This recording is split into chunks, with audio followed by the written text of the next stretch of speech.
I'm joined here today by the one, the only, one of the hardest hitters in the UFC. Of course, I'm talking about Justin Tafa from the famous Tafa gang. What's going on, sir? How are you?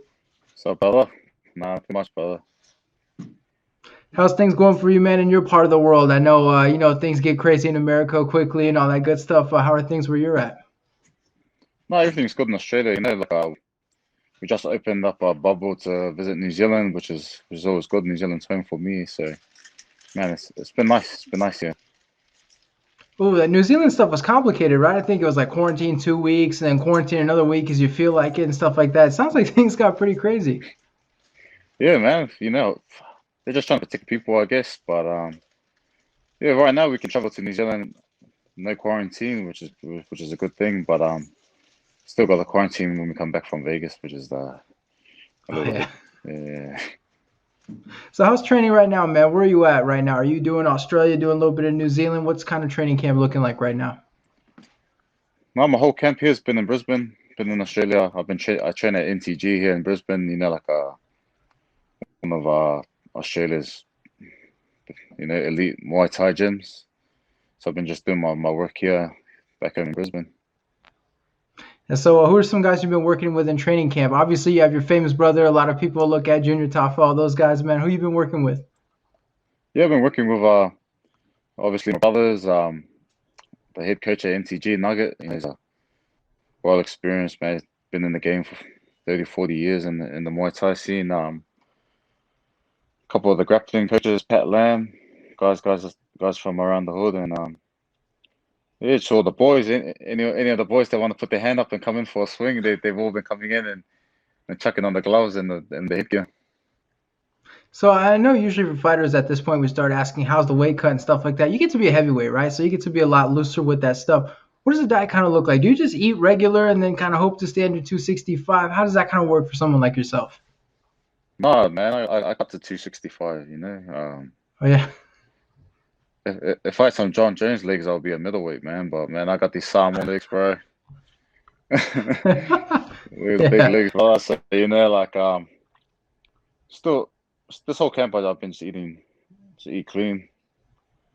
After my fights finish, I need to go try some of the good food in Vegas. What's we got to talk about the leg stick, right? Because you talk about John Jones and stuff. People always said Mark Hunt had the tree trunk legs. Is that a Samoan thing? Like, do you have to have tree trunk legs to be a Samoan? 100%, bro. If you're not, you're half cast of it, I reckon. So But it's like what? So like if a guy has a skinny legs, I assume he gets a lot of shit for it. Like if somehow you were to end up with, like you mentioned, your words, John Jones legs, like you'd have a tough time. yeah, a little. Nah, there's some of the boys that call you chicken legs, but mate, I've had these legs ever since I was born. Even my son's got the genes, man. He got solid legs, and I always tell people if I had skinnier legs, I'll be like Hitty. So how does that affect you leg kick wise? Like I assume you just eat it like it's nothing and then keep on going. Like I assume it has to bring some kind of benefit fight game wise. Yeah, it must, I think I generate a lot of power from these what we call Taro legs, man. So I put all the power down to the legs, man. There we go, man. Let's talk about this fight a little bit. You've got Jared Vanderaa. What was your reaction when they came to you and they said like, this was the next guy you'd be taking on? Man, after the last fight, I didn't care who I was taking on. Like I thought I fought one of the harder fighters on the roster, I guess. Like for guys that are unranked. Um, I thought Carlos would be up there with one of the heavyweight prospects that haven't been put into the top 15 talk. So this fight, I was like, man, give me the papers, man. I'll sign it straight away. So it must feel pretty good with all the stuff that's going on, especially being in Australia. Like we know it's tough to get the fights out Fight Island and stuff. It must feel pretty good to know at least 2021, like you get to have a second fight. And should things work out, we know guys like to get that third and the mystical fourth fight sometimes. Yeah, definitely. It's real good of the UFC to let me with all the efforts that it takes to get guys just in the United States to get on the card, man. Like they're gonna fly me over again. Big ups to Tim for sorting out all the logistics and all the paperwork that comes with it. I'm just blessed, man. RBW won, earlier this year, Vegas again. Who knows what the next one could be? Hopefully in Miami in front of a crowd or something. So I assume, with that being said, you must be pretty jealous seeing all these boys go out in Texas and then they get the crowd and all that good stuff. I think Florida too, all that good stuff. Yeah, yeah, man. Well, Abu Dhabi had like a limited crowd, you know. I think it was only 1 or 2 thousand, but man, when I fought in there, I could hear every one of them. You know, I was like, damn, it's just like, you know, like I can hear the cheers of the crowd, and I was like, damn, this is what I love. So do you like the no crowd? Some guys say it feels like a sparring match. Some of them don't like that you can hear too many things. You can hear the breathing. Some guys like you can feel your heartbeat and stuff. It's too much. Do you enjoy it at all, or is it really all about the crowd? No, man, either or, you know, like I feel like the best fights are in the gym, you know, behind closed doors and sparring. So if you can bring that kind of energy into those no crowd fights, man, you could bring out the best of yourself, I guess. So I love that. I love the no crowds in that sense, but at the same time, there's nothing like knocking someone out and hearing the crowd go wild, you know. So how do you like the coaches? 'Cause some people are like you can hear your coaches a lot better. You can hear your opponent's coaches. Some guys like to use that. Do you like that, or are you one of those guys like you're just out there fighting on muscle memory? Yeah, yeah. I'm one of those guys. Just go out there and fight. You know, my corner don't speak too much. They just say 1 or 2 words, and man, it's a good thing too fighting in the States because my brother's got a Kiwi accent, so it's quite easy to hear him from other people. You know. So I have to ask, man, because in the United States, a lot of people they have this image of Australians, Samoans, New Zealand. I mean, you know how it is in the United States. Everybody gets grouped in the same thing, but you guys seem so chill. Like everybody seems so relaxed. Nothing's a big deal. Like to make someone mad, like you really have to be trying. What's kind of the image you guys have? You look at the United States and stuff like that. What's kind of the image Australians and everyone have of those people in the world? Man, yes, I don't know, man. Is it the Cowboys a little bit? I imagine and guys drinking beers, chugging them on top of horses with the cowboy hats. Like, is that still the Wild West image? I think so. I would have no idea, bro. Yeah. I didn't even give any thought to that. But I think the people here are just chill because, man, I'm Samoan, bro.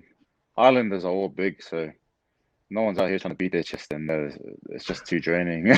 Just too draining to trying to put on a show or whatever, you know.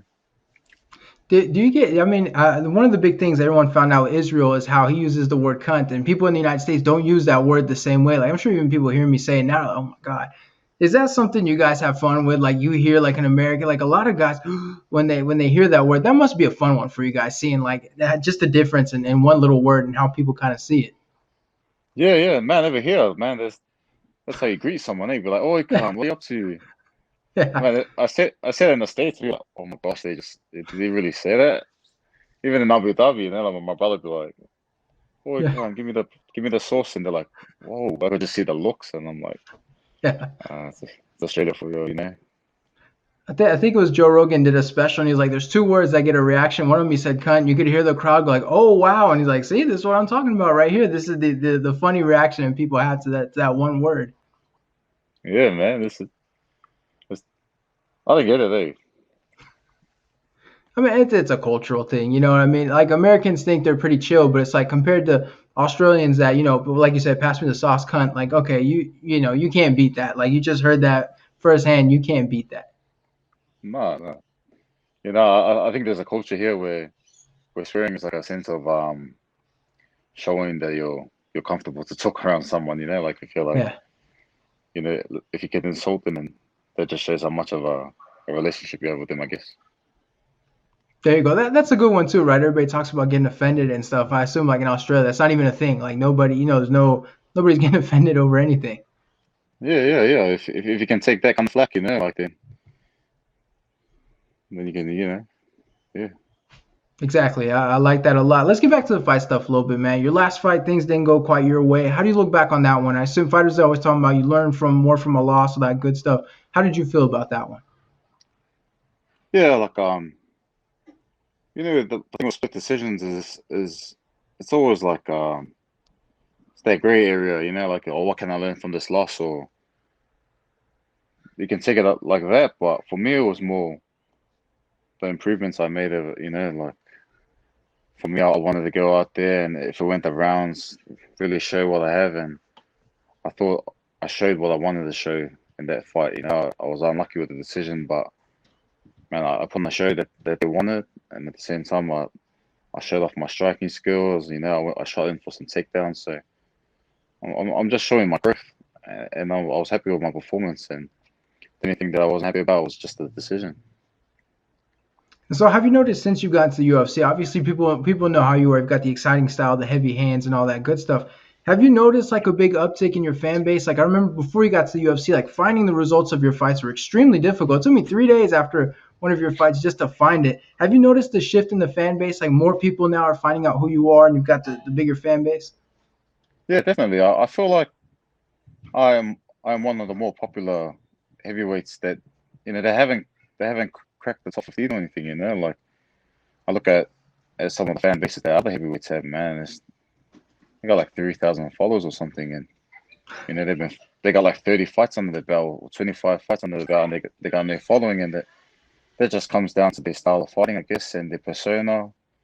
I just say how it is, and I say it with a smile, and then I go in and I chuck all the liver that I have in my gloves or all the heart I have in my soul, bro, and the crowd love it. Like there's nothing better than someone putting their heart out there in the octagon and giving it their all and having a little smile after it.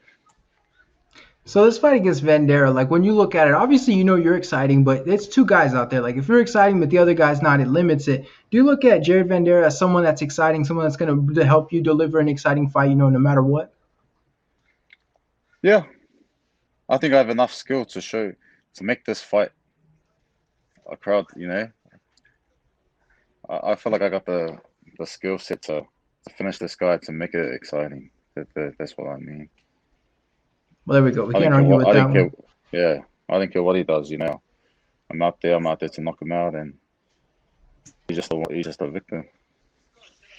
Listen, one last question for you, kind of an obvious one. You probably heard it a million times, but we have to ask. It's part of the job. How do you see yourself getting your hand raised in this one I feel like I'm going to head kick him. with the tree trunks? Yeah, bro. I'm going to knock him out with a head kick. Well, there we go. We heard it here first, right? The results are official. If it happens, this clip is going to go viral. People are going to know. Justin Tafa said right here he's going to hit him with the tree trunks in the head. Well, listen, man, thanks so much for the time. I really appreciate it. It can always be tough making stuff happen with the time zones, but I appreciate you for making it happen. No, thank you for like it's midday here, so it's easy for me. You're the one that has to adjust to the time. So, cheers, brother.